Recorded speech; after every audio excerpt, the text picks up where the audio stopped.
Bonjour, chers téléspectateurs et téléspectatrices de la télévision évangélique. Nous sommes ravis et Dieu aussi est content de vous ce matin, d'être réveillés et de chercher l'Éternel. Et nous voulons écouter encore sa parole ce matin, méditer sur sa parole, qui est la nourriture spirituelle. Et avant d'aller au service, d'aller dans nos bureaux, dans les activités de la journée, mettre Dieu au premier plan d'abord. Et Dieu est content de nous. Nous allons prier. Seigneur, nous voulons te dire merci. Nous bénissons ton nom. Conduis-nous par ta parole et enseigne-nous ta parole. Au nom de Jésus, nous allons prier. Amen. Le thème de la méditation est tiré dans Hébreux chapitre 10, verset 39. S'appuyer sur les promesses de Dieu. Ça, c'est le thème. S'appuyer sur les promesses de Dieu. Et lorsque nous nous appuyons sur les promesses de Dieu, il y a beaucoup de promesses qui nous gardent. Les promesses de Dieu nous gardent, nous lancent des défis, nous amènent à un niveau plus haut dans la foi. Les promesses de Dieu sont vraiment importantes pour nous qui sommes ses enfants. Et nous devons nous rappeler. C'est pourquoi tu dois lire la parole de Dieu pour connaître ses promesses, pour connaître les versets qui sont très importants pour nous. Et l'apôtre, le bien-aimé, l'apôtre disait dans Hébreux chapitre 10, verset 39, « Nous ne sommes pas de ceux qui se retirent pour se perdre, mais de ceux qui ont la foi pour sauver leur âme. » Si tu peux répéter ça, ce serait bon. On y va, 1, 2. Nous ne sommes pas de ceux qui se retirent pour se perdre, mais de ceux qui ont la foi pour sauver leur âme. Que Dieu vous bénisse. Amen. Donc, rétrograder, se retirer n'est pas le souhait de Dieu pour nous. C'est pourquoi nous devons connaître les promesses de Dieu. Les promesses de Dieu couvrent tous les domaines de la vie.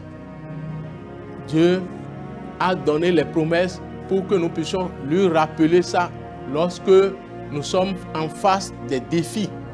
Parce que tous les jours, il y a des défis. Que ça sur le plan académique, il y a des défis. Le plan du travail, il y a des défis. Le plan social, il y a des défis dans tous les domaines, dans le foyer, dans la famille, dans le ministère. Et il n'y a pas ce domaine-là où il n'y a pas de défi pour l'homme. Vous voyez? Donc, la vie, c'est un combat. Et c'est les promesses de Dieu qui doivent nous aider à affranchir et à avoir la victoire.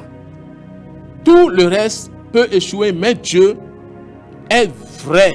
Et ses promesses sont certaines.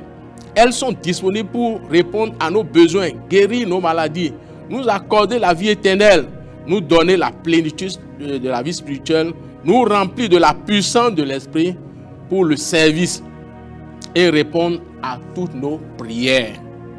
En effet, il y a des promesses pour chaque situation de la vie.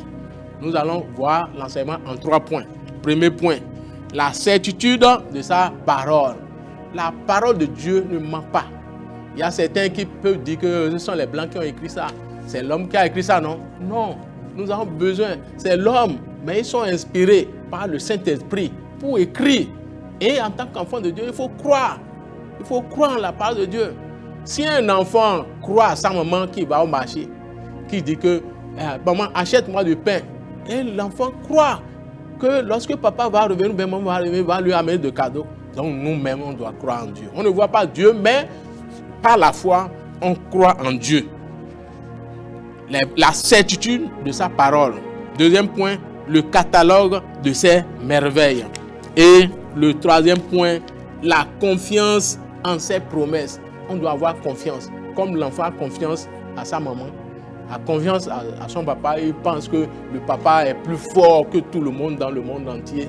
Il est plus fort plus que les rois, plus que les présidents. L'enfant voit, l'enfant voit que sa maman vraiment est plus forte que tout le monde.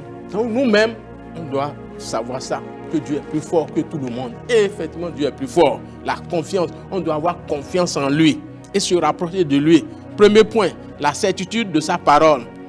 Les promesses de Dieu ne sont pas seulement infaillibles. Elles sont assurées par la capacité divine, car ce qu'il a promis, il accomplira. Amen. Dans Romains chapitre 4, verset 21. Ce qu'il a promis, il accomplira. La parole de Dieu ne peut pas faillir parce qu'elle est établie dans les cieux. Le ciel et la terre peuvent passer, mais jamais sa parole. Comme un chèque authentique, le croyant peut apporter la parole à la banque du ciel par la foi et être lavé. Donc, notre téléphone, notre numéro de téléphone, c'est Jésus. J-E-S-U-S. Quand on dit Jésus là, bien, le nom de Jésus est plus fort, est une tour, et le juste doit se réfugier. Donc, la parole à la banque du ciel par la foi et être payé. Les hommes et les femmes d'autrefois se sont appuyés sur la parole et n'ont pas été déçus. Donc nous aussi, si nous nous appuyons sur la parole de Dieu et nous prions, nous ne serons pas déçus au nom de Jésus. Tu dois t'appuyer sur la parole de Dieu et sur les promesses de Dieu. Dieu, tu as dit en telle situation que ceci, tu as dit ceci, tu as dit cela. Tu dois garder la parole de Dieu pour pouvoir réciter cela. Et la prière, ce n'est pas une récitation. Tu dois parler à Dieu. Deuxième point, le catalogue de ces merveilles. Les Écritures sont remplies des catalogues de l'accomplissement des promesses de Dieu à l'égard de son peuple. Depuis l'Antiquité, depuis la création, depuis le Genèse, il a promis à Abraham qu'il aurait un fils, alors que cela semblait impossible, mais cela s'est accompli. Amen. Toi qui n'as pas d'enfant maintenant, tu dois t'appuyer sur ça. Seigneur, tu as donné à Abraham et il a donné Isaac. Toi aussi, donne-moi d'enfants et le Seigneur va te pouvoir ce matin au nom de Jésus-Christ. Il a promis à Abraham qu'il aurait un fils, alors que cela semblait être impossible, mais cela s'est accompli. Il a dit à Moïse qu'il délivrerait les enfants d'Israël de l'Égypte et les installerait en Canaan. Il l'a fait. Il a dit qu'il enverrait le Rédempteur Jésus-Christ pour nous réconcilier avec lui. Et cela s'est passé. Il a promis à ses disciples de répandre le Saint-Esprit sur eux. Et le jour de Pentecôte, le Seigneur a envoyé le Consolateur.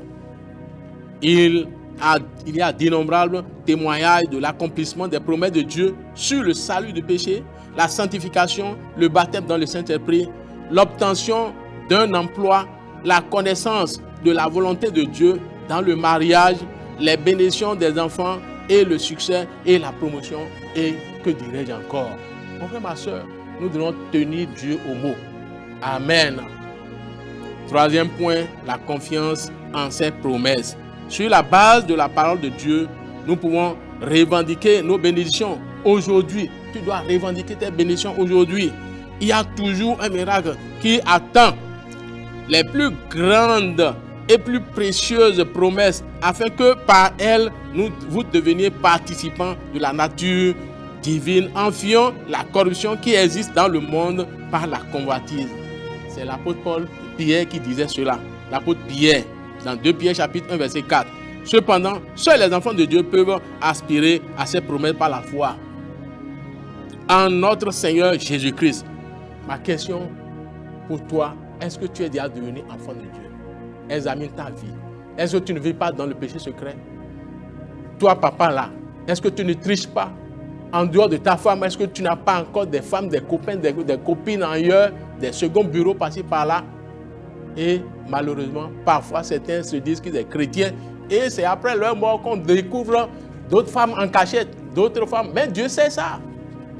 Il y a des croyants qui vivent dans l'hypocrisie. Au bureau, au marché, tout ça là, tu dois te repentir et tu dois revenir à Christ et tu vas prier. Et tes problèmes là vont partir ce soir, ce matin, au nom de Jésus-Christ. Faisons confiance en sa parole. Nous recevons en abondance. C'est pourquoi tu vas te lever maintenant. Ouvre ta bouche. Tu peux louer le Seigneur ce matin. Loue le Seigneur qui t'a réveillé ce matin. Mon frère, ma soeur, commence par louer le Seigneur. Commence par remercier le Seigneur. Examine-toi. Ici, il y a encore un péché là. Confesse cela et demande pardon. Pardon à Dieu et il va te pardonner. Il va te laver par son sang. Invoque le sang de Jésus maintenant et tu vas dire, Seigneur, Papa, viens à mon secours. La Bible dit, ils l'ont vaincu à cause du sang de l'agneau. Ça, c'est une promesse. Demande à Dieu de donner la victoire par le sang de l'agneau. La Bible a dit, mon serviteur prospérera. Il sera élevé très très haut. Il faut réciter cela. Mon serviteur prospérera. La Bible dit dans Ésaïe 43, verset 1 à 3, si tu traverses les eaux, je serai avec toi. Les flammes ne te brûleront pas. Mon frère, ma soeur, quelles sont les eaux que tu es en train de traverser maintenant? Quelles sont les situations que tu es en train de traverser maintenant? Dieu est capable. Récite cela. Réveille l'attention de Dieu. Rappelle la mémoire de notre Dieu Tout-Puissant. Si tu traverses les eaux, je serai avec toi. Les flammes ne te brûleront pas. Il a été avec Moïse. Et Moïse, Dieu a combattu et ils ont délivré les enfants d'Israël de la servitude en Égypte. Et les eaux n'ont pas pu engloutir. Au contraire, les eaux, la mer a englouti leurs ennemis. Ce matin, la mer va engloutir tes ennemis. Les tempêtes qui vont se lever contre toi, il faut appeler le nom de Jésus. Il a arrêté. Il a dit, vent, arrête, silence. Les situations là, il faut arrêter cela par la foi. Silence, tais-toi. Et le vent va s'arrêter. Les tempêtes là, qui sont levées contre toi, les vents, les tempêtes qui sont levées contre toi au service, ça va s'arrêter maintenant. Il faut arrêter cela par la foi au nom de Jésus-Christ.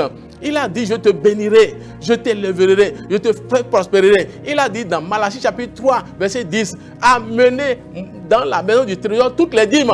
Est-ce que tu paies tes dîmes, mon frère, ma soeur, est-ce que tu paies tes dîmes? Si tu veux avoir la victoire, si tu veux être béni, tu dois payer tes dîmes.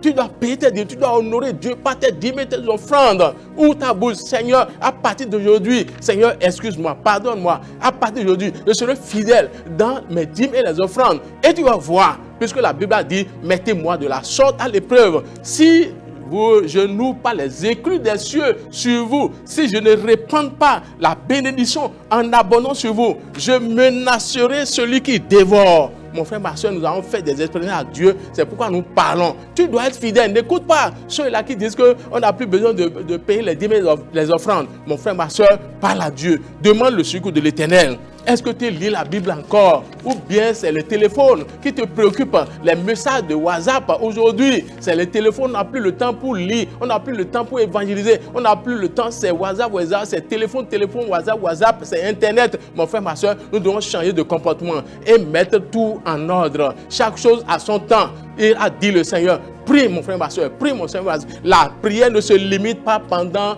ces 5 minutes de prière. Ce n'est pas suffisant. Il faut continuer la prière. Et il faut prier, il faut prier, il faut prier. Demande le secours de l'Éternel. Au nom de Jésus, nous allons prier. Il faut prier pour ton mari. Il faut prier pour ta femme. Il faut prier pour tes enfants. Il faut prier pour tes affaires. Il faut prier pour ton patron. Il faut prier pour les autorités de ce pays. Il faut prier pour tout le monde. Prie pour tout le monde. Le chrétien n'a pas d'ennemi. Il faut prier pour tes adversaires. Il faut prier pour tes ennemis. Il faut prier pour celui qui cherche ton malheur. Il faut prier pour eux. Et tu vas voir ce que le Seigneur va te faire. Il va te bénir, il va te lever. Il ne faut pas, il faut pas rendre le mal par le mal. Prie, mon frère, ma soeur. Prie, mon frère, ma soeur. Prie, prie, prie. Au nom de Jésus, nous allons prier. Seigneur, nous voulons te dire merci. Nous bénissons ton nom pour ton peuple qui chaque fois se tient à la brèche pour prier, pour t'invoquer, pour méditer sur la parole. Seigneur, bénis-les, élève-les. Seigneur, protège-les, garde-les. Qu'ils soient couverts par le sang de 24h24. Au nom de Jésus, nous allons prier. Amen.